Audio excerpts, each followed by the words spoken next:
حضرت لقمان حکیم نے اپنے بیٹے کو کہا 3 نصیحتیں تجھے کرنے لگا ہوں، یہ 3000 نصیحتوں کا خلاصہ ہیں، اور ان میں بھی 2 کو یاد رکھنا، 1 کو بھول جانا۔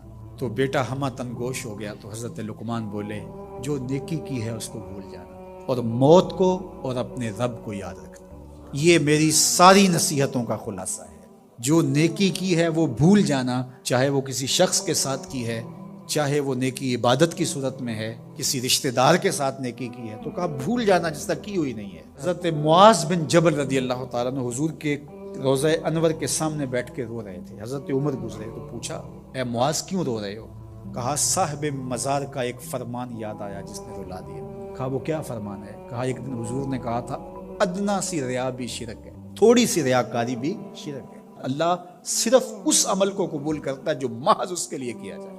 تو نیکی خالص اللہ کے لیے کریں گے تو قابل قبول ہے۔ اللہ تعالیٰ غیرت والا ہے، وہ کسی اور کو اپنے ساتھ شریک ہونا پسند نہیں کرتا۔ نیت کا خالص ہونا شرط ہے، ورنہ محنت بھی کی، سجدے بھی کیے، خیراتیں بھی کی، سب کچھ کیا، لیکن نامہ اعمال میں 0 کو ہوگا۔ تو ریاء سے بچنے کی تلقین کی گئی۔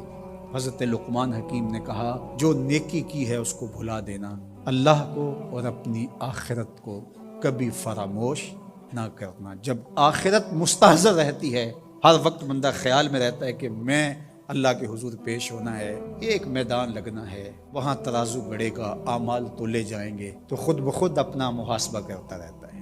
یہاں وہ کچہری خرید سکتا ہے، عدالتیں خریدی جا سکتی ہیں، تھانے یہاں بک جاتے ہیں، لیکن وہاں اللہ کی پولیس نہیں بکے گی، وہاں کے تفتیشی نہیں بکیں گے، وہاں کے تھانے، وہاں کی کچہریاں نہیں بکیں گی، وہاں ترازو پورا وزن تولے گا، فرمایا جس دن راز کھول دیے جائیں گے، کوئی کسی کی مدد نہیں کر پائے گا، اور نہ کوئی طاقت سے اپنے عیب کھلنے سے روک سکے گا۔ تو جب مستحضر ہوگا کہ میں اللہ کے حضور پیش ہونا ہے، ایک کچہری لگنی ہے، ایک عدالت لگنی ہے۔